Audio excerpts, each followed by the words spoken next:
bueno gente, acá estamos. Impresionante el viento, impresionante la verdad. Miren, le voy a mostrar a Rosita que plantamos un tiempito. Miren la flor que ha dado. Impresionante, hermosísima, blanca.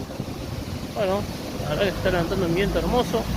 Vamos a seguir cortando el pasto por acá hasta que la lluvia nos pare.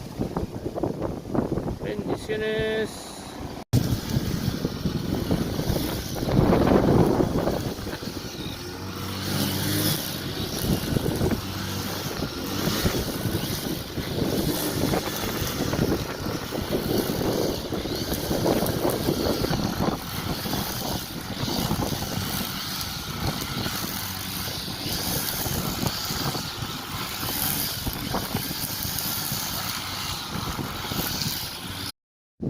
Bueno gente, así ha quedado.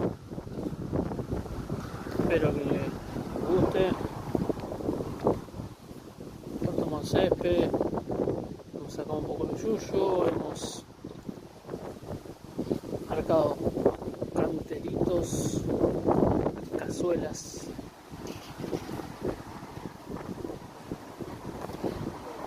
Bendiciones.